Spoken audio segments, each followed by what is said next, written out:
guys, welcome to episode 30 of the KFO show. Guys, we made it to 30 episodes. It's pretty exciting considering most uh, podcasts slash live show only make it 7 episodes. So I'm pumped. Guys, we got a good show for tonight. We got Tyler Gallagher from Southern Flow. We're going to be talking about fishing, moving water, creek fishing, and who knows what else. So if you love kayak fishing, fishing in general, guys, you're in the right place. I am pumped because we have over 700 listens an episode on the podcast.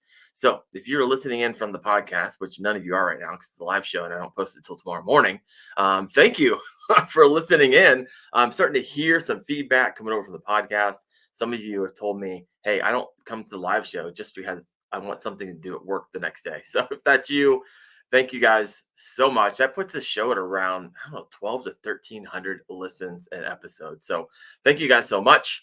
A couple of news announcements before I bring on Tyler. We got the Cast Crate giveaway tonight. Anybody who becomes a channel member of Wendell Fishing, was his channel that hosts the KFO show. I go kind of the extra mile. I got 3 different tiers over there. Really my inner circle of dudes and girls who really just help out, have some conversations. They get sneak previews of my videos. I'm asking them a bunch of strategy questions. So if you're interested in that, hit the join button and I'd love to have you. And if you do become a member at any level, you get a $10 gift card to castcray.com. I highly recommend the Square Billies or the Cast Crate Nubs. Those things absolutely slay. I had one this past week, so outdoors for a change. Thank you for becoming a channel member. Thanks for making this stuff happen. All right. Well, let's give a Knucklehead Bass Fishing Series update. I'm going to attempt something I usually don't do. I'm going to present my screen here. And let's go talk about. All right. Boom. Hopefully you guys can see that. Let me see what we got here. All right. So I apologize because I forgot to bring up a particular screen that I should have brought up. But I'm doing that now. All right, so you guys can't see it. Great. I had to go over to my YouTube and check it out. All right, we're looking at May. So last month, look at the top 5. Tammy Sanchez bringing 98.25 inches. So she actually won last month's tournament. So that is the number 1 member of the team. There's 3 more spots available. So we got June kicking off, July, and the last one is August. So Tammy from New Hampshire, I am pumped to have you on my team. Greg Massa coming at 96.75 inches. Brian Slayton, the Creek Crawler, 94.5. Gramps, Fishing with Gramps, JT Hickman, 93.5. Beat me by a half inch, and I come in 5th at 93 inches. Let's see what June is already kicking off. Greg Massa, 96.5. If you guys ever ordered anything from 3D Yak, that's Greg. So awesome. Makes a bunch of seat risers, all kinds of stuff. So check out 3dyak.com. I got 76.5 inches, but we got Bill Alton on my tail with 75.75. Tammy Sanchez, 72.75. And Brandon Christine at 70. And that wasn't like that like 10 minutes ago. So he's posting fish like right now. So pretty awesome. All right, let me head back here. If you are unfamiliar with the Knucklehead Bass Fishing Series, it's really an entry-level tournament where we are coming together. I'm doing 4 one-month tournaments, and it's $15. And if you sign up, you're automatically entered into a giveaway, which we're going to do later in the show. I got a randomizer, and someone's going to get a $100 gift card from castcray.com. So that's going to be awesome. So we'll do that sometime in the middle of the show. But what happens if you win one of those 1-month tournaments, you will win a spot on my team if you fish for Team Wendell. And we were going to go down after we get a total of 5 people who win those 1-month tournaments on Veterans Day weekend to Lake Gunnersville and Lake Wheeler down in Alabama. And we're going to fish against Team Chad Hoover, Team Fluke Master, Larry Melton Jr., who, by the way, is on the show next week. We're going to have the Aggressively Average Anglers, Fishing with Gramps, Clay Guida. Man, it just goes on and on. It's going to be a trip. And so if you're interested in that, over to fishingchaos.com, find a tournament, and you can type in Knucklehead, and you can read all the details there. Love to have you on Team Wendell, but congrats to Tammy Sanchez. All right, guys, remember, this is an interactive show. So I'm going to bring on Tyler. Tyler, 400,000 views on YouTube. Welcome to the show, man. How you doing? Hey, I'm doing great. Thanks for having me. Yeah, for sure. So tell me your story, right? I always love to start with stories because I'm always how people like begin. Like a lot of people fish, right? But why did you start like filming it? And you got a unique kind of I don't know flavor to your channels because you don't do a lot of talking. I've noticed. I'm going through a lot of your videos. It's Um, just like you fishing. So tell me your story. How'd you get into it, and what's going on? I probably had a YouTube channel started like when I was in high school, just, posted some stuff and, we fished a little bit. But, we jumped off some waterfalls when I was in college and just posting just random stuff, little short videos. I don't know. I got started, kayak fishing and setting up the kayak fishing for filming and had a GoPro. Always enjoyed GoPros. I did time lapses like of the stars and put it to music. And we were rolling hay one day and did a time lapse of that. I always liked time lapse stuff and just playing with the GoPro. And then started doing more fishing on the kayak and upgraded the GoPro. Got two right now. I've got two Hero 7s that I film with, and the mounts and everything that goes along with it, and just really enjoyed just kind of capturing the fun of being out in the middle of nowhere, and you catch good fish, and you got 2 or 3 videos you can make off of that. As far as not talking, I've been working on that some, but every time I talk, I you go back and watch yourself, and I have this weird laugh that I do sometimes, and I like to poke fun at myself. So I'll post videos making fun, or if I tripped over my paddle a couple weeks ago I and saw about that. lost a fish in the water. So um, just always been interested with filming somewhat. Never like really good at it, but always enjoyed documenting stuff. I do some videos at work. We do at the Frito Lay plant. We made some videos for regional meetings and stuff like that. So always been involved with that and flying drones and all that kind of stuff. All the tech stuff. I've always had a good time doing that, and just kind of incorporated it with my love for fishing, especially kayak fishing creeks and rivers. Nice. Well, I see that you got like a fan club over here. Itchin' to Fish, which by the way, Itchin was my #1 guest on the KFO show. Like #1. And you were on listening in the first show, and you were the king of the Whopper Fall. You even have one like beside you. You like I've sleeping got that all thing at kinds of night. I've got all kinds of props sitting over here for whatever comes up, just to show everybody. But I love it. Grace Kelly, let's go, Tyler. hey, Grace. Tennessee Rock says Tyler's a man, and this must be a buddy of yours. We like to poke fun at you too. Yep, for sure. Oh, your wife's even on tonight. Look Yep, at she's that, watching from practice, I think. Ike. Man, you got the people on tonight. This is great. I love it. Well, I sent it to like everybody I knew and everybody I met since we talked and set this up. So anybody I talked to, I was like, hey, by the way. Come listen to me talk about fishing. No, this is great. So, do you like the journey? I mean, I've noticed that in some of your shorts videos, you do some videos in response to troll comments. How is My that? How has that been? If you're not out there putting yourself out there, anytime you put yourself out there, someone is going to be coming at you hot for whatever reason, right? Just because you're putting it yourself makes out there. I love it. It makes great content. There I you had a go. guy I had one guy tell me my power pole was a waste of money. Um, and so then I had another video, and I'd already had it made up, not for any particular reason as a draft. And it was like the color grading, and it was kind of black and white, and then it turned to color and went slow motion. And I just commented back, said, "You mad, bro?" And put that on there. It was perfect. I had another guy a couple weeks ago. We were fishing, and I got a whopper plopper hook in my hand. It's Oh, actually the one I had to cut off right there. You probably can't see it because of my background, but right. Put it there. You go. I had to cut Oh, that one off out of my hand. Luckily, my buddy was with me, but he commented something like, "When you don't know how to handle a fish," and I was like, "Okay." So the fish I caught was like an 18 and a half inch smallmouth, and I got a dang, video holding it up in the dang. camera. And I said, "You sure about that, bro?" And had the little meme of that, and then he commented back again. And so then I had a video where I reach up and kind of grab one from the back like I normally do. The issue I had was I was kind of turned to the side a little bit, and he just got loose on me. And it's going to happen eventually, but it wasn't too It's bad. gonna happen, right?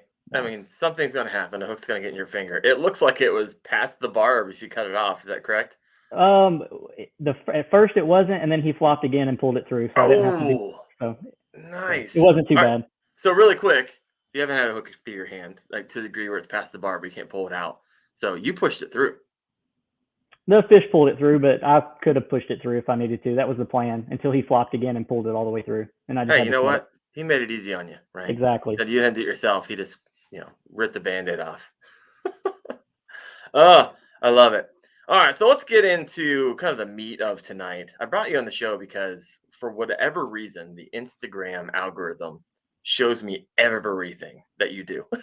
It's either one of two things happening. One, you're posting like every day, which Yep. could be possible. And two, basically Instagram's like, hey, Darren loves kayak fishing and you post kayak fishing shorts. So let's show Darren every single day. And I love them. You're just cruising down some pretty quick water. And like you have to cast and catch and retrieve and land quickly, right? Because you got a ton of obstacles. I'm surprised that your GoPro sticking out the back of your kayak doesn't get ripped off by every branch. Like I rip it off and I'm just slowly fishing the banks. And I actually ripped off one of my Yak Attack boomsticks. The whole thing just broke and GoPro went in the water and everything. So let's hop into kind of the nuances of kind of fishing moving water.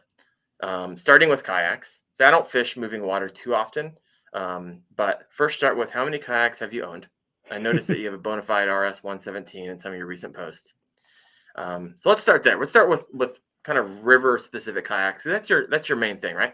Yep, for the most part. Yep. All right. So just to tell you how much a nerd I am, I have a spreadsheet Of what? of kayaks that I've owned. 37. 37? I've had 37 kayaks. Jeez. Starting when I was in college, we got our first one. Me and my college roommate, Ethan, and he found this deal on Marketplace, or I don't even, it was Craigslist at the time. It was before Marketplace was around. And we got those, and then I sold those to a family friend that had a pond that I used to fish. Okay. And then I sold that one to them, and they ended up moving away and giving it back to me. So I sold it and then got it back for free. So that's one good deal I've had. Yeah, one out of. So what about the other 36? And really quick, TNC, he has more kayaks than his wife wants him to have. I can promise you that. Yeah. I got one for every day of the week right now, except for Sunday. My God. I've only got 6 right now, but I sold one a couple weeks ago. Aubrey is there's her thoughts on the whole thing. Yeah, it's a big running joke with a lot of our friends. But I've had Old Town Vapor 10s. I probably had 3 or 4 of those. The Wilderness System Ride 115 was my first like nice kayak. I've probably picked up 4 or 5 of those here and there. Oh, hold up. Are you like a broker of kayaks? Do you like buy and sell, or are you actually buying for yourself? I buy to try, but also I'll find a good deal, and I've made some pretty good profits. I've got that in the spreadsheet here, but I'm not going to share the exact information. But all right, so you're making money on this. I make $100, $200 on a kayak. The best thing to do is find a guy who's having a back surgery that loves to fish. He's having a back surgery. It's happened to me 3 or 4 times. How do you find a dude that's having back surgery? They post it on Marketplace, and then you just get to chatting with them and talking about how cool it is, and then you go to get it, and I was like, "Why are you selling this thing?" "Oh, I got to have a back surgery or shoulder surgery. I'm not going to use it for a while." So there you go. It's been good. I would say the 2 best deals I got a Hobie Outback with a depth finder for $1,500. Yeah. And I sold the depth finder for, I think, $600. So I have $950 in a Hobie Outback. Okay. And you can sell that for twice, if not more. Oh, yeah. Easy. And I actually have a Garmin Live Scope set up on it. I don't get to use it very much. I've used it a few times, but it's kind of a nice luxury, and kind of played around with it some. I went with a guy, my cousin actually, and I sat in the back of the boat and watched him play video games all day and catch fish, and I just casted where he casted with the live scope. Gotcha. Yeah. So he was fishing on live scope up on Chickamauga, and I sat in the back of the boat, and it was like watching him play video games all day because he just stared at the screen. Yeah, that's what I keep hearing. That once you get that thing, your head's just on the screen the whole time. Yep. Which, for that reason alone, I don't think I would love it. It's pretty neat to watch them move underwater and follow the bait and stuff. If you're the one up on the front of the boat, but when you're in the back, it's you just kind of follow what they do and hope you get one. So yeah, but it's pretty neat. It's definitely a luxury. I don't use it on the creeks that I mostly fish, but if I go to a lake, we have a lake system up in north of where I live, Williamsport Lakes. There's 4 lakes on TWRA, Tennessee Wildlife Property, and you can get a permit and fish out there. I've gone out there a few times. They've got crappie and bass and bluegill. But so where do you live? I live Obviously in Tennessee, but where? Columbia, Tennessee. Let's see if I can do this. It's not going to show it, but right there's the Duck River. It runs right through Columbia. For those on the podcast, literally pointing to the middle of Tennessee. Yep, about an hour south of Nashville. There you go. All right, which is blowing up, by the way. Everybody's moving to Nashville. It's crazy. Yep. All right. So all these kayaks, how many do you have right now? Now you've owned 37. 6. 6. Where do you store these things? Do you have like a pole barn with these things? I've got a shed that I've got 4 in. I've got 2 on a trailer in the garage. All right. Now I hear you. Like I got my truck outside and then my kayaks in on the trailer because my kayaks are worth more than my truck. Do you use your trailer much? Is that typically how you travel with it? It is. I mean, because I have a bona fide P127, so it's almost 13 feet long. I could put it in the back of the truck, but I have a Chevy Avalanche and has one of the swing gates that you can put down, making an 8-foot bed. But it's easier just to hook it up. Yeah, I typically just put mine in the truck bed unless I have more than 3 people. And I've got a little wooden rack system I built for my truck, so I can fit 6 if I need to. I've got the trailer. I just don't really mess with it much. The one other good deal I got is there was a guy selling 2 bona fide 127s. Ooh! And I bought them both for $1,500 and sold them each for $1,500. Jeez. So this is like essentially, for those of you who don't want to like do the whole YouTube thing and make money that way to pay off your fishing addiction, flip kayaks. It was really good 2020, 21, 22, 22. Everybody was going out getting them because there wasn't anything else to do. Right. And then they just didn't love it as much as I do, I guess, and just got rid of them. So that was I drove to Georgia and got a NuCanoe Frontier with the amped outdoor 60 amp hour battery, trolling motor, trailer for like $1,300. Nice. Just scooted all the way down past Chattanooga down into Georgia about 45 minutes after work one day. So it's a hobby, finding a good deal. It's exciting, gives you a little rush. For sure. It sounds like I should have had your wife on the show tonight because she is like lighting up the comment section. Or take your kids with you. That was from a little bit earlier. When I asked you the question, I take the kids. I know. I've seen the videos of it. Aubrey said, whenever I asked you, where do you put all your kayaks? Your wife says everywhere. Yeah. Bold. This is great. I love it. Gramps is like, I lived the trailer life. Gramps, you lived the trailer life a couple weeks ago when you ripped a leaf and axle apart. You ever get that fixed, brother? All right, let me see what we got here. Oh, you got some people wanting some merch. Is that something? A couple people have. I need to have some made. Mention of that. Sure. Oh, there it is. That's a solid color. I like it. Yeah, so my buddy made these for me, and I just need to order some hats. I'm thinking if I hit 1,000 subscribers, I will make some hats and give some away. Now, I've thought about, I've told myself whenever I hit 20,000, I'll do a merch line, but I still have yet to figure out what type of merch line because no one wants to wear like a Wendell Fishing logo. So at least I don't think so. I don't know. I'd be surprised. There's a lot of things I'm surprised with on this. Fishing with Gramps answering my question. Yes, fixed it. Video of it live today. I'm proud that Gramps that you're actually just putting out videos because I haven't heard from you in 3 weeks. So welcome back, my friend. I talk to Gramps or text him or call him or write him like every day. So he's my man. All right, so let's hop into kind of a secondary question. The theme of the show tonight was kind of kayak fishing, moving water. A lot of those that you mentioned are river kayaks. What's your favorite like river kayak? Right. Right now, it's the bona fide RS 117. Yep. I really want to try RVR 119. Yeah. And I think they're giving one away. That's one of the reasons I signed up for this tournament. Is if I weighed in 5 fish, I was entered into a drawing for a bona fide RVR 119, if I'm not mistaken. I got No? bad news for you. You signed up for the wrong team.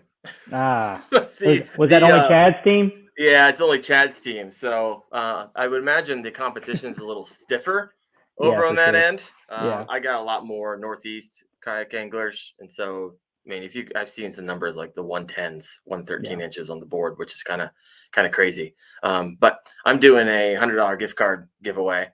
But Chad's and maybe Fluke Master are putting up kayaks from Bonafide, being that, we're That's kind what of it was connected. then. They conned me into joining, but I joined from Wendell, so. But And then you, I do want to try the RVR 119. Eric's got a Crescent Shoei. We're going Thursday. I might have to let me ride it for a little while and see what I like. But that 117 is the perfect. I've had the Bonafide 127s. It's too big. I had a 107. It's too small, and it's like Goldilocks. The 117 is just perfect for what I do. It's just right. nice. So let's kind of enter into the next kind of level. We're talking to kayak fishing, moving water. Because I was watching some of your videos and you had some sweet mods on it. So let's talk about kind of your favorite top 5 mods for the river. Top 5. Number 1 for the river is the power pole. It's the most expensive rock you could ever buy because that's basically what an anchor is, right? It's a rock. So I'm the dummy that paid $600 for a rock, what to do the same thing a rock could do. But having, I've actually got it here. Maybe it'll show up. No, that background's messing me up. There you go. Put it in front of your shirt. We're good. Oh yeah. But But this you mount, like ripped your kayak apart for this show. I love it. no, it comes apart super easy. It just unscrews right here. This rod slides out, and then you take it out, and you can pull your kayak up the bank and then carry this up. Is what I typically do. A lot of people don't like these because of overhanging trees. They're worried about hitting trees or bridges. But if you'll go watch Indie Yak Angler, and I need to make one because that's the reason I bought this after I watched this video. There's a locking switch right here. Yeah. And so you tighten it up. And so when it drives the stake down, it doesn't pivot. But if you come up on a tree, you attach a pull cord to it. You pull that pull cord and you hit the button to drive it down, and it'll lay it over on its side, and you can kind of set it over your shoulder and go under whatever you're getting ready to go. Man, well there you go, folks. So that's a micro pole. Those poles come in 6 feet and 8 feet, correct?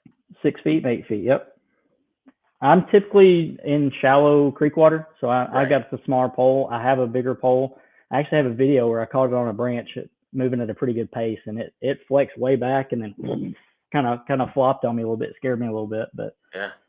um, Itchin said you talked me into that expensive rock, and so he loves it. So last year, I brought an extra one with me because I had two because I got one on a kayak deal. Not to go into that again. And I was like, hey man, you really got to try this. Like because that's the reason I found him was he fished very similar to what I did. And so I just messaged him out of the blue. I was like, hey man, come to Tennessee and go fishing with me. And strangely enough, he did. And we had a great time. And we've gone the last 2, maybe 3 years together. okay. I told him, I was like, you got to get one of these because it's perfect for what you do. And so I had an extra one that I had gotten on some deal I'd made, and I sent it with him to Arkansas. And he said, oh, I'll pay you for it. And I said, dude, just try it out. If you don't like it, we'll fish next year and you can bring it back or you can mail it to me. It's not a big deal. And sorry, my phone went off on me. And he took it home and apparently he loved it. And about 6 months later, sent me some money after he'd used it and that kind of stuff. But no, he got it and he paid for it. One of the funny comments I got is it has this remote on it. Yeah, I've seen that around your neck. Yep. So one of the funny comments I got was I caught this fish and I was freaking out about it. And some guy commented and said, dude's so excited about fishing, he has to wear life alert. I laughed so hard at that's my life alert bracelet. So whenever I had a heart attack from catching a big smallmouth. I love it. I've seen those. My buddy Nathan, who I fish with sometimes up here in Northeast Ohio, he has it, but he had it like wired into his kayak. So he like pushes the button down here. So that's an option. A lanyard is an option. Nice. Ever getting yourself in trouble with that thing? It has a battery pack that presses into it, and I was just talking to Eric earlier today about it, and I've had some issues. Every once in a while it'll like get disconnected and I'll have to pull the pull cord, lay it down, get to the bank, and then unplug it and plug it back in. But that's just been recent, and I've probably had it for probably 4 years. So Okay. it might be the battery, it might be the unit. I'm not sure, but it's totally worth it. The big thing that allows you to do is when you're fishing in current and you come up on a rock or a tree or that juicy spot, you might only get one cast at it Mm-hmm. because the current's going to blow you by it. But I can come up to something and make a cast, and if one blows up or if I see something coming up, I double click that button and I can stop. And I've got some videos in pretty swift water, like so fast it's coming up through the scupper plugs. The So water's rushing. I saw this today. I was looking at your, I think it was your Instagram. No, it was YouTube. It's all your shorts. You posted all the shorts, and you literally. But if you guys haven't seen these in action, water's moving pretty fast, like you said. He hits his life alert, thing goes down. He casts, and boom, he catches it. I mean, and you might not have had that chance if you just kept on rolling down river. Yep. Right? I've had several videos where it takes that second or third cast coming across the tree that's slightly under the water, that you would have been a quarter mile down the river before you got to cast that second time. Yeah. Or if you hang up in a tree and you're in swift current, it's really good to be able to stop and kind of assess the situation and see if it's something you're able to get in there and get out of. And sometimes you just have to cut your line, break your line, and call it a loss. So Itchin said, "Yeah, you talked me into that expensive rock, and I like it." And then he said, "It took me 50 payments, but he finally owns it." I mean, those things are what, 6 to 8? New? Yeah, 600 to 800 with the pole, with the battery. How everything is. They accessorize it and stuff. And I don't think I've ever bought anything new though. It's all been secondhand stuff. Yeah, sounds like it. All right, let's move on to the little next section here. So now, walk a noob. I would imagine that a lot of the people watch this show may be interested in creek fishing, maybe even done it a few times, maybe some slower water. But walk a noob through kayak fishing, moving water. Because I've noticed some of you fish a bunch of different creeks and rivers. Some are really slow, and you're just paddling kind of through some skinny water. But some are like moving pretty quick. And so, first let's talk about kind of moving water and safety. Like, what do you think about? What have you learned maybe through YouTube, and what have you learned through like the hard way? Hit me. Life jacket. I get a lot of people asking me like, "Hey, why are you wearing a life jacket? You're in like 6 inches of water."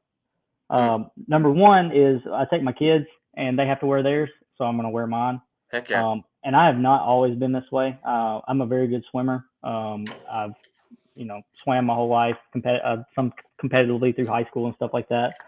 But when you're in swift water, and it's only knee deep water, it can push you down into a tree before you can catch your grip on your feet. Like if it's a slick rock and you get swept away, Eric dislocated his shoulder in maybe 5 foot of water, and had his on. We heard that story. That was a good story. If you want to hear that, head back to episode number 1. Yeah. So always wear your life jacket. Whenever you're fishing moving water, because you can't see underneath that moving water, even though it's only a couple feet deep. You never know what's going to happen. There's a lot of trees down and stuff like that. Number 2 is just always look ahead. If you see a tree down and you think you can get to the side of it, kind of proceed with caution, because you never know what's on the other side of that tree that you can't see. Strainers and with a tree in the water or a tree hanging over the water, sweepers and strainers. On any creek, there's always going to be slow sections, and there's always going to be some rapid sections just on the round curves, and you really get a feel for how to maneuver your kayak sharply, whether you reach out to the side and pull back for a sharp turn versus just a forward stroke. All those things. I do some stuff around trees down, and I've got some videos where I kind of scoot over them. One's the rooster booster video. I don't know if you've seen that one. It was one of my first ones. All right. But just going over trees and keeping your eyes downriver, life jacket. That's the biggest thing. Knowing your limits, I think. So if you've never done it before, you're probably not capable of doing some of the things that I could do, and I'm not capable of doing things that somebody who whitewater kayaks every day is Right. going to do. So know your limits, and I very rarely go alone. It's always good to have a buddy, and if you have a buddy or two, designate who's going to be first, second, and last, and try not to leave somebody behind because you never know when somebody's going to flip. Yeah. But speaking of flipping, May 2020, I took a buddy of mine, and we were about a mile into the stretch that Eric and I are going to do next week. And he had 2 spin cast rods and cooler and some baits. And I told him, I said, hey, watch out for this curve up here. There's a tree right there. You might want to go around it. Well, he was floating backwards, not paying attention, flipped, and lost his fishing pole. Oh. Both fishing poles. And I had 3 bait casters, and I was like, hey, do you want one of these? He said, I can't really throw a bait caster. And I was like, okay, I'll tighten the brakes down for you, and we'll figure something out. He said, no, I'm good. I'm good. And I proceeded for the next 9 hours to have the best day of fishing of my life. Oh, no. While he followed along. Joe, if you're listening, I'm sorry.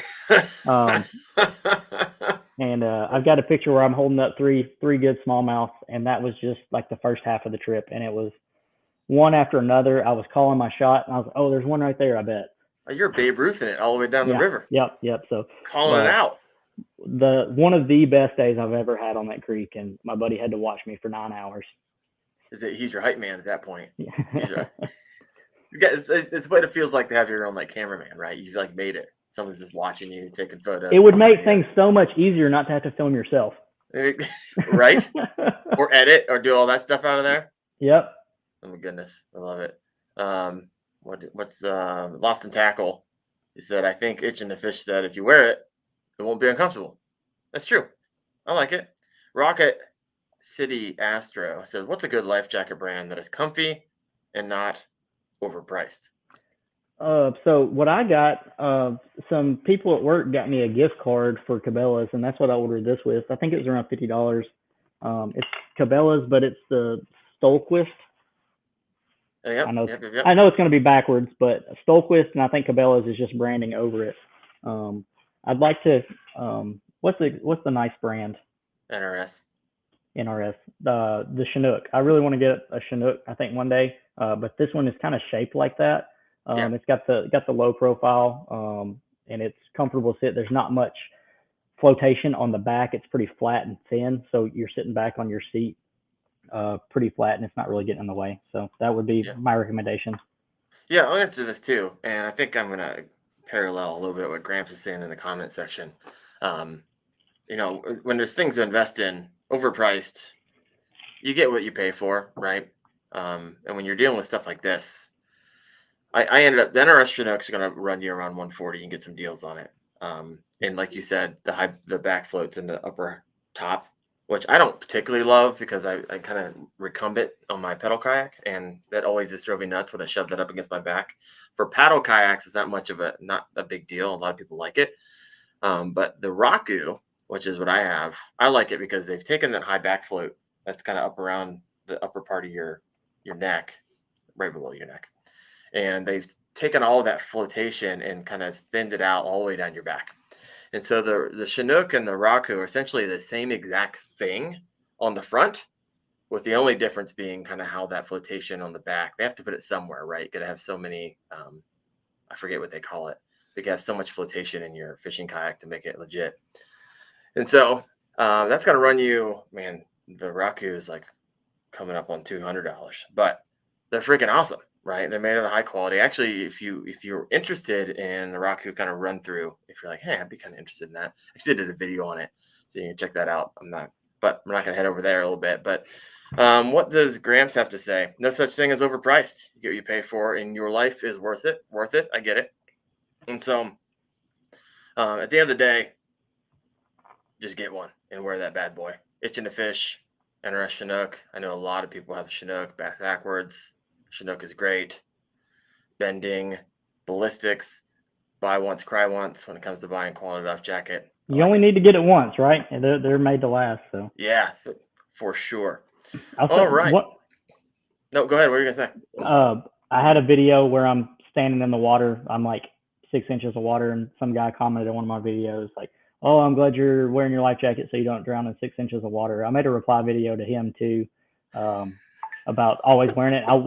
What I didn't do is I wanted to film myself wearing it to work, wearing it to the gas station, wearing it to the grocery store, like 5, 6, 7 places where I'm wearing a life jacket out in public, and then being like, Oh, it does come off. I didn't know you could even take it off, but I didn't ever put that much time into it. I just did a little um, simple reply video to him. So Yeah. It's I when it comes to people like that, and I probably get anywhere from 50 to 80 comments a day coming in through the channel. And of course, they're not all going to be positive. Some of them, usually they start with bro. You kind of know it's coming whenever they start with bro, and then they say their comment. um, but yeah, at one point I'd take all those comments that came in, people kind of feeling like they're like troll comments, I'll call them, and I used to pin them as my number one comments, so everyone else can read how much of a tool bag they are. yeah, I stopped doing that. I didn't think that was kind of nice, but for a one of the while I guy, did that. one of the guys, like when I commented back, he kind of came back and said something else, like, "Oh, you can't even take a joke, blah blah blah blah." And I was like, "Man, I'm joking back with you. Your comment was funny. I'm joking back. I just happened to make a video of your comment." So we went back and forth a few times. It was pretty fun. Bass Backward says, people ask me all the time if I can swim and they see me wearing my, that's the most ridiculous thing. You don't need a life jacket when you can swim, folks. It's when you can't. And when it hits the fan, it happens fast. Like you think, well, I'm a good swimmer, I don't need to wear it. That's horrible logic. Anyways, let's move away from that. Let's head over here to, so we talked about safety. Let's talk about like moving water and fishing, right? What are the nuances of fishing?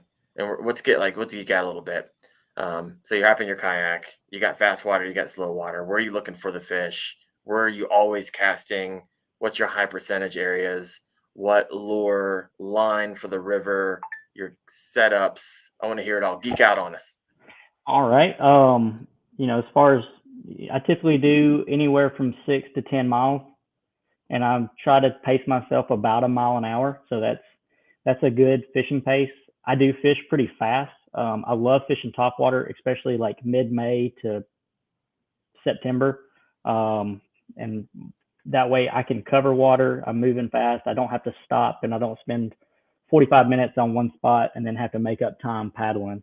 Right. I'll take this and I'll throw it over trees. I'll throw it over rocks. Anywhere there's an obstruction in the water, smallmouth love current. So if you find a good current seam, they sit right outside the current. So if you see quick water next to slack water, sometimes the water will have an eddy coming back. There's water actually moving back upstream.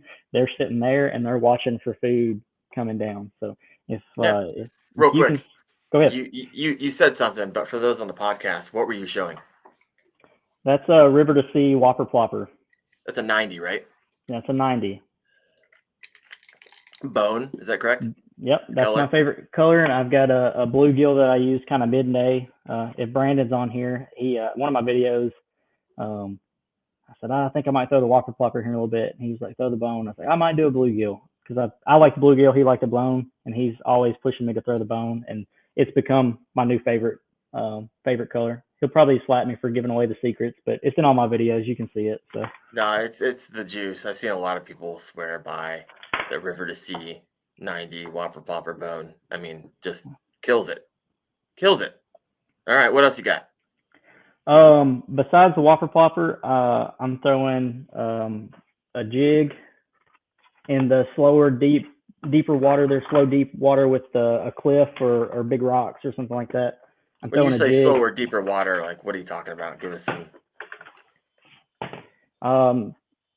There's a rock bluff where I showed you that picture earlier, and it's probably 15, 16 foot through that area. It's wider. It's wider than the creek, and it's where it kind of slows down. So there's a lot of current upstream. It hits this part. It's a lot deeper. It's moving pretty slow. You can paddle upstream fairly easy on it. I've got these are I think Strike King jigs, 3/8 ounce. Something. I don't fish anything real big. If we fish lakes and stuff, I'll fish a 1/2 ounce jig. But the chigger crawl trailers typically what I throw on those. There you go. I do a lot of flukes. Flukes. Yeah. If you look at my tackle box, there's a lot of green and browns. There's not a whole lot of fancy colors. I fish a lot of clear water, so watermelon, green pumpkin. Pretty much everything in here is watermelon, green pumpkin. I love throwing a shaky head. I used to not tell anybody about these either. Whenever Eric and I first started fishing, I was like, don't say nothing, don't say nothing. But the missile D-bombs. Yeah. Cruise. I love He's those. actually one of the anchors of the Knucklehead Bass Fishing Series. The owner, I know his last name's Cruz, but what's his first name? Shoot. I know everyone's getting ready to post it here, especially Owner Gramps. of Missile. Yeah. Oh, hook me up, man. I'm Okay. getting low. Hey, if you win, you can meet the man. You can hook Oh. yourself up. We'll see what happens. All right. I forget I can go over to Fishing Chaos right now and figure it out. But anyways, Missile Baits he owns it. He's a professional angler. So, anyways, keep going. John Cruz. Thank you, Aaron Akers. Recently I've started throwing some Ned rigs with the Nico crawls, and some of the Helgramites. Those are pretty big right now. And actually, last time I went, we were flipping some rocks and found some live Helgramites. Ooh, come on now. And wanted to pick up those, but I was fishing a tournament, so we didn't. But we did find some. I might look for some whenever Eric and I go this weekend. So. And these things are awesome. When I go to Pennsylvania, we flip, and they're hard to come by, but when you do, they last you like 4 or 5 smallmouth, and they just always get eaten. I was recently in the middle of Indiana. I was with True North Outdoor Adventures. We're doing some creek fishing, which actually the last video I had posted. So for those of you who watched it, we were using the Nico leech, and I can tell you what, he had this leech on. I don't know, it was about this long. And he told me he's on fish like number 75 with that one Nico leech. They are super durable. It is insane. 75 smallmouth. I usually break them off before I lose them off. Right. You break your line. Yeah. It's crazy. Crazy. And so if you're looking for a good quality creek or river bait that you're not going to lose every 5 seconds. Just don't leave them out on your tackle box in the sun, because they don't like the heat as much as some of these other soft plastics. They'll melt together in a hurry. And they don't play well with others, so don't store them with any others. They'll melt pretty fast, and they bleed the colors. Even if you have like same type of baits, if you put them together, they'll bleed. Like we're talking an hour, and they'll bleed the colors together. So keep that in mind. Anyways, what else you got? As far as what I'm looking for in the water, like I said, anything with a rock or my best luck here lately on a couple of particular creeks is covered with trees down in the water.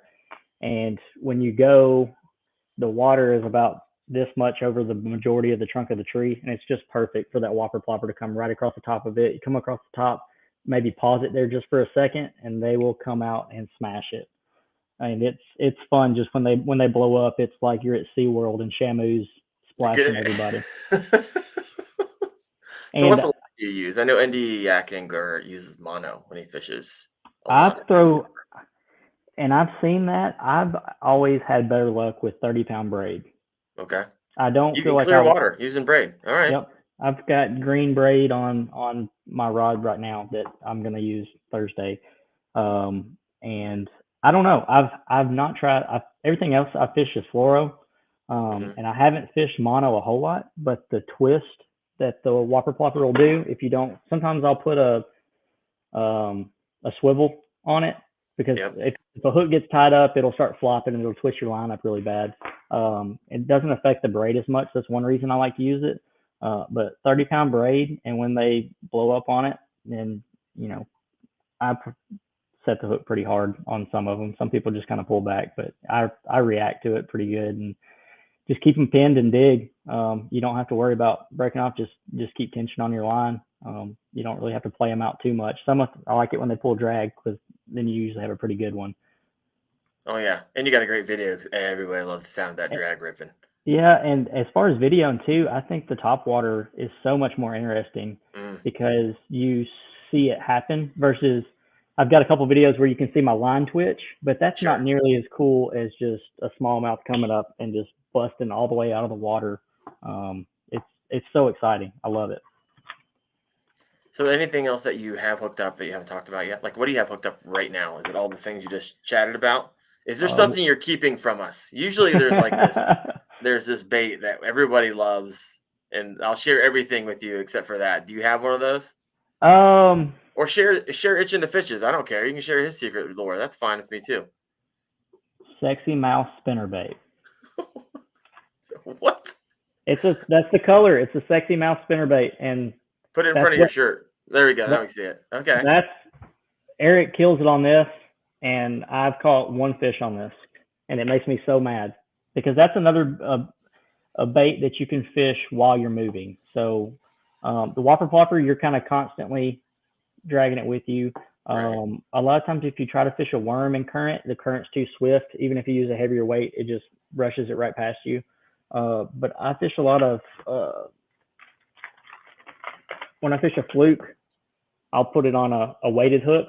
No, yeah, There's the a owner. weight in the belly, and that's something you can cast out, and then you can let it sit. It's kind of fluttering in the water. You can adjust yourself with your paddle, or if you need to get around a branch, and then you can reel it a little bit, and then get around the next obstacle. So something that's kind of got you a little bit hands free, that you're not constantly having to feel for a bite. That's why it's tough to fish a jig in the kayak, because you're constantly having to keep your line tension, and you're Right. feeling for any little peck.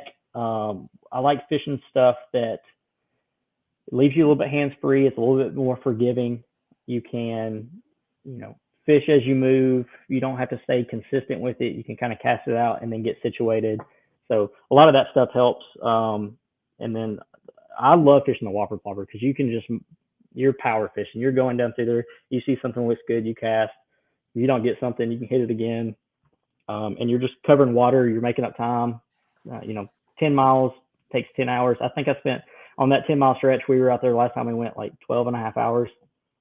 Oh, wow. So by the end of it, you're pretty worn out. So, but if you sat on one spot for an hour, you're making it 13 hours. Or Right. You got to keep moving. yeah, got to cover water. And that's what I always tell everybody is try to keep pace with me. If you get in, and I was talking to my buddy about this today, is if you get in front of me, I subconsciously am like thinking of a way to get in front of you, because the front man on the creek is always going to catch All the aggressive, all hungry the fish. all the easy fish are going to come first. So I purposefully have to say, hey, you go up ahead. I'm going to fish this out, or you fish this left side. I'll fish this right side. The left side looks better. You should try that. Yeah. And then normally they'll if they get hung up or something, I'm scooting right up in front of them to get back up in front. So I try to be courteous, but sometimes my reflexes and stuff takes over, and I'm after that next thing. No, I hear you. I'd have to say I'm the same. People probably hate fishing with me because I'm always like, I mean, first the fish is a thing, right? That's why you want to be, if you fish on a bass boat, you want to be on the front of the boat, not picking up seconds.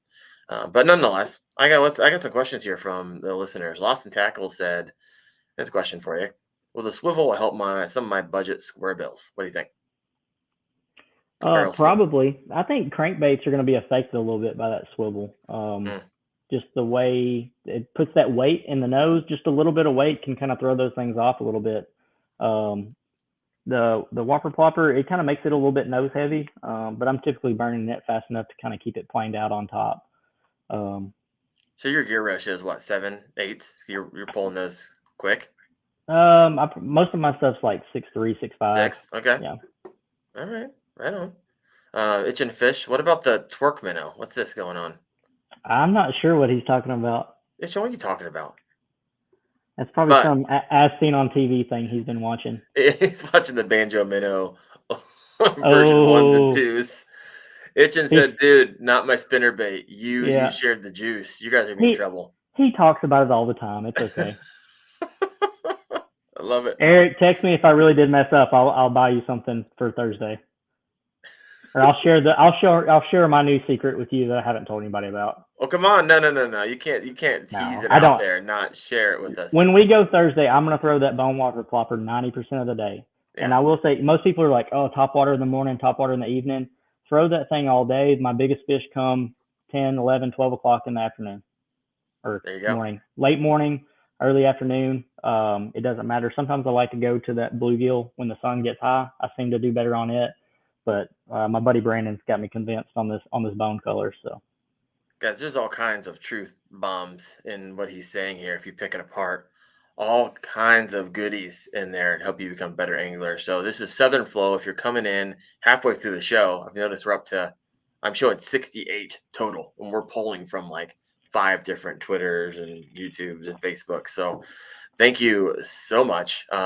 Last week we're talking about baits and like juicy baits. I shared with everyone. I went on a 4-day fishing trip with two other guys. We caught like 200 bass, which is nice over a period of those. Some, they were coming in and out and they had things to do, but nonetheless, over 200. And I pulled out the new Yamatanuki from Yamamoto Baits. And I can't tell you what, that thing slayed. I went through all of them. I wish I had like 5 packs of them because I would have fished them all the time. You throw them out there, it's almost like a scat bait. And I can't tell you, I was throwing the wacky, and of course was catching a ridiculous amount of bass on it. And it's catching some good ones too, 17 and a half, 16s. But when I started throwing that Yamatanuki on a 5/0 hook, that thing absolutely killed it whenever the wacky worm would not. And so if you're looking for something new to try out, I believe I even posted on my community page. They were selling like $3 packs of 5/0 hooks from Gamakatsu for $3 a pack. I don't know if they're still doing that, but they're doing it on Amazon. And they were even giving away like free $1.50 credits, digital credits, if you did it on like a delivery day. So not sure if that's happening or if they're still offering that. But if you're looking for some cheap 5/0 quality hooks with the Yamatanuki, want to try a new bait? Beautiful. Hey, all right, what do you got for us? You got something going over here. I think on one of your shows you were talking about the Berkeley Gilly, the little bluegill. Yeah, I tried it. I hate it so far. Tell me what you got with it. I bought some and I haven't used them. Okay. I tried one this past week, but the action's tough.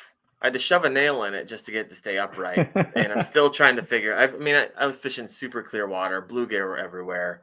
They just weren't hitting on it. So I put it away. I'll bring it back out later, but we'll see what happens. I don't have it in my box, but I love the 6th Sense Vega frog. It's like a popper frog. It's got the popper mouth on it. Oh yeah. But it's got some pretty good action. I use that in ponds and stuff we fish, and that they'll really blow up on those too. Yeah. The big tip with the frog is to bend the hooks out a little bit. There you go. Where they're not flush against the back. I had a lot of trouble on hookup ratio with frogs and never could get them hooked. And you take some pliers and bend that hook up to where you can slide your finger and just barely touch that hook, and it's a game changer. Yeah, this past weekend, I don't like really top water frog fishing, so I bought the Z-Man pop frogs and put them on an owner weighted hook like you just showed a second ago. And so basically they sink and the tails, their legs kind of go crazy. You can kind of pull them under the water like 1 foot under the water. I can tell you what, bass were actually losing their minds on that. Between the wacky worm, the Yamatanuki, and those pop frogs with a owner weighted hook, they were killing it in Northeast Ohio and really clear water. Of course, all GP, green pumpkin. But man, all right, we have. We're gonna do some last minute questions here. We're coming up on the hour, but I want to head over to. I want to give away a $100 gift card, so I'm going to share my screen over here. Let's go ahead and do that, and then we'll come back and do some final questions that I got for you. All right, so this, if you entered, let me see here. Boom, y'all should be able to see it now. If you entered, oh, it's not showing it, is it? Can you guys see the wheel with names anywhere? Yeah. Oh, you can see that? Yep. Right on.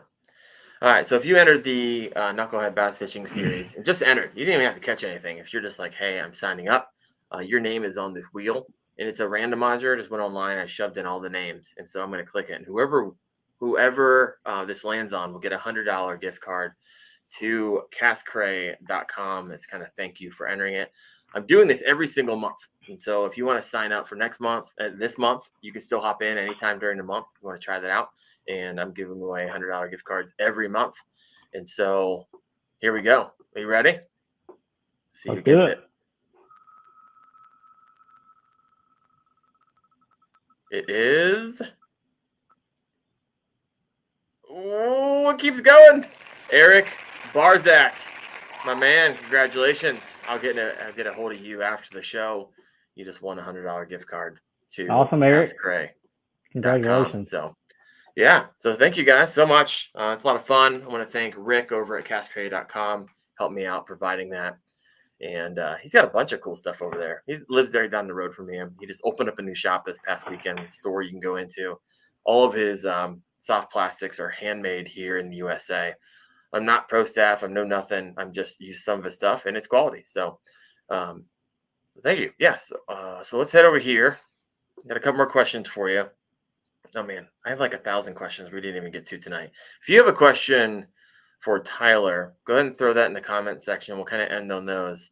But tell us here, what should we expect in 2023 from Some kayak camping trips. you? All right. I'm going to try to do some kayak camping. I really like what Eric does in his videos, and he kind of talks about his gear, and he kind of, you know, has these cool knick-knack things that he takes camping, and he can charge all his batteries for his camera and stuff like that. So I kind of want to go through, do some like power pole detail videos of how I use it, where I use it. Hopefully you'll see me talk more. It's something I'm working on. It's just been kind of fishing, kind of filling out, what I'm going to say and that kind of stuff. So maybe teaching a little bit. I noticed the videos where you teach something or you talk about how to seem to do very well. Mm-hmm. So yeah, just trying to, you know, I like kayak camping. I like going 2 days. I want to try to do the entire Buffalo River in Tennessee. So I want to start in Hopewell, Tennessee, and do 120 miles. Not all at the same time. There's some guys that do it in like 13 days. But I Oh, want to wow. do it. I want to do it in sections and document each day.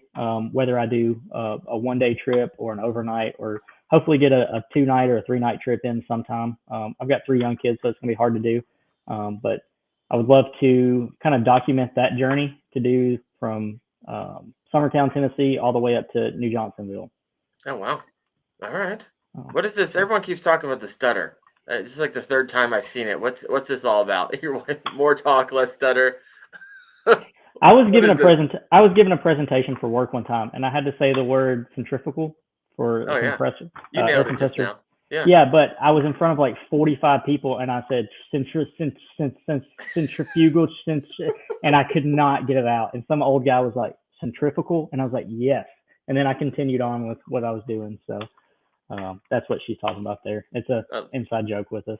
no, I love it. You kind of when I first started, and I don't know, I don't hear it as much because as you edit your videos, but I used to have a huge stutter, and I probably even do still to some degree, especially when you put yourself out there in the camera the first times. And one of the funniest troll comment I ever received was I had a guy, all he wrote on one of my videos was "White Mike Tyson." That Oh, is my favorite. I started actually keeping like a side like document of all the troll comments that you I should make ever something back had. that says like, "Mama told me to knock you out" or something. And I love it. Bucktail Fishing says that reminds me. Oh, Cath Cray, big shout out as soon as I get back to my accounts. They really knocked it out of the park over one of my last orders. So, right on. That's awesome. Man, Rick's business kind of growing up. He had like 1,000 orders this past week, and nice. I've fished a lot of his stuff. Had a lot of great success on the Square Billies, the Pearl Ghost, and the Green Hollow Crawl. If you guys are looking at something, but I've kind of hung those up. I shared last week. Kind of hang my square bills up, heading in more finesse fishing, especially in the lakes and ponds up here in Northeast Ohio. But anything else you got for us, brother? Any other juice? Nothing else to share. Just tune in. Maybe you'll pick up something. If I find something new, I'll send it to you. Well, really quick. Well, how do you identify your places, kind of the creek fish, right? So you got a lot. I even seen a comment by Outdoor for Change. He's like, I live in the state of 1,000 lakes. Tennessee, you guys got rivers and creeks everywhere. So how are you identifying? Is it you just putting in the work, going to Google, or you just making a bunch of friends, or you kind of been doing this whole life? How if someone wanted to get into it for the first time, what would you recommend? I think it helps because I grew up here. I grew up fishing here, so I know, over the past 30 years what has worked. But I'm always excited to find a new spot. I went to a new place last year and caught a 20-inch smallmouth in one of the Jeez. smallest creeks that I've fished in a long time. Super narrow section. It was very exciting. So a fish like that in a water that small was pretty rare. I love getting on Google Maps, Google Earth, and trying to find access points in and out. I'll map out, 5, 10, 15 miles, what I can do, where I can camp, all those things. You just got to get out, drive by, find a bridge, and try to go down there and see what it looks like. Wait it, first, find a place to get out, take a buddy and park a truck and take your kayaks up and drop out. Yeah, Google Maps is a tool, but you still got to get out and fish it and see Right. what's out there. And just because you don't catch something the first time you went doesn't mean it's not the greatest creek that you've been to. So Right. give All it right, a I guess second we're not shot. At done. least give it a second shot. Right. I guess we're not done. I got another question. Everyone's like, oh, he's landing and playing the show. I'm not, because I'm going to open up a can of worms here. Because I'm curious on Tennessee law when it comes to creek fishing, and because this is just a fascinating. Not a lot of people actually know the regulations for the state. So Ohio, I know the regulation. I was actually looking up today, and I've had it confirmed that if you're floating down, Ohio owns all the creeks and waterways, and so in Ohio. And so if you're floating down on a kayak, you're good to go. And if you entered the navigable waters from a public place and you're getting out at a public place, you're good to go. However, the second you step foot on the bottom of that creek, you're on private property. And so there is like a kind of a nuance to it. If you come to a tree across the way, you can get in the water or go around it, but you got to do it quickly and not to disturb, private property, all that stuff. So there is kind of like a caveat to it. Is it any different in Tennessee than it is Ohio, or is it the same? The way I understand it, that's how it is. It's the exact same. If you're floating, you're on public property. If you're touching the ground, you're in private property. There's actually a waterfall, Burgess Falls, and it's a state park. And so a lot of people, you can kayak to it or you can walk to it from the park. Well, people kayak to it, and they can have alcoholic beverages on the water. But if they ever step foot on the ground, then they can get cited for having alcohol in a state park. So you got to be careful out there, all you Burgess Falls fans. Do they actually pick people off doing that? Yeah, I'm sure they do. Oh my gosh. But I will say, a couple trips, and Eric was with me on one of them. If you meet somebody on the water, that we were stopped at one spot, and this guy came down, and we were kind of looking for a place to camp. I can usually find a secluded place, and don't leave trash. If somebody lets you park in their driveway, pick up the trash, or if somebody has a public launch, pick up some trash. They see you do that, they're never going to have a problem with you stopping by there. But this guy came down and said, "Oh yeah, we're looking for a place to camp. Would you care if we camped here tonight?" And he's like, "No, we're hunting in the morning. I can't do that. I lease this place. I don't own it, so I can't let you do that." "Oh, okay, yeah, I understand. That's fine." And then as we were leaving, he was like, "Hey, if you got a phone number, I could probably let you camp out here sometime, just not tonight." So I got his number. So I'll text him sometimes when we go, and it happened again towards the end. Made pretty good friends with him. Just have a conversation, tell them how nice their spot is, and just if they see you, like there's a place we park. There's an old tree next to a cemetery, and it says, "Yes, you can park here." And so every time I stop there, there's trash everywhere. So I always try to pick up a little bit of trash. And I actually ran into the owner a couple months ago, and the sign was gone. And I said, "Hey, you used to have a sign that said you could park here beside the creek, and I was just wondering if that was okay." So, "Oh yeah, it's fine. And I was telling her, I was like, "Yeah, every time I stop, I try to." She's like, I was gonna put a trash can out there," and I was like, "If you do that, they're still gonna throw it on the ground." But she was all good with it. So yeah, just strike up a conversation and don't ask for permission right away. Be friendly first, and it's worked pretty good for me here recently. So, or take your 4-year-old and your 2-year-old or your 5-year-old with you. Nobody wants to say no to a kid. Oh no. Heck no. I may or may not have used my kids to get permission to fish some ponds. If you would ask if I don't own a private lake, but if I did and you came and asked me, I might tell you no. I don't know. But if you came with your kids, absolutely. Get in here. So they're a game changer. You made a comment. I thought it was an observation. I mean, public access points for fishing spots across the nation are slowly dwindling, right? And whenever we do have them, leaving the trash on the ground is not helping anybody, right? I'm not saying you were doing it, but I'm not saying that even anybody listening to the show is doing it. I'm saying if you see it, just take a couple extra seconds and pick it up, right? Because that could be the difference between a frustrated landowner who is out of the goodness of his heart allowing you to access water, shutting it down, right? And just they're becoming less and less available. So just something to think about. I know, so I come up on trash all the time. Freaking worm containers everywhere. Why can't anybody can remember to pick up their worm container whenever they're done? Or just fish artificial. I don't. I don't understand. The creek crawler. He said, "My dad used me multiple times." Hey, I I love it. saw him. I've been watching him for a little while. Creek Crawler, you got some good stuff, man. I enjoy watching your stuff, and I went back and watched the video where he was on here, just to kind of see what you've been doing lately. So that was pretty good, man.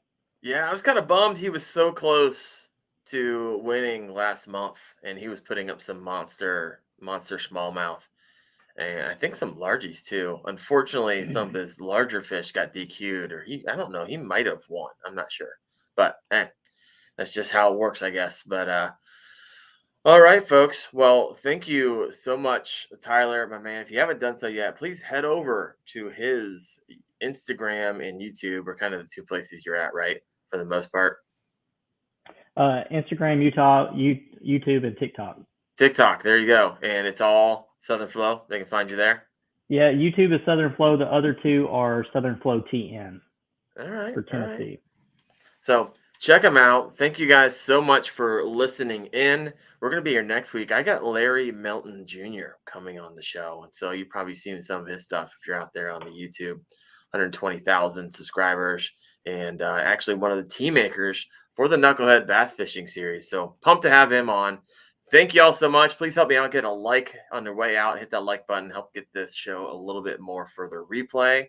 See you next time, next Tuesday night, 8:30 p.m. Thanks, guys. See you, man.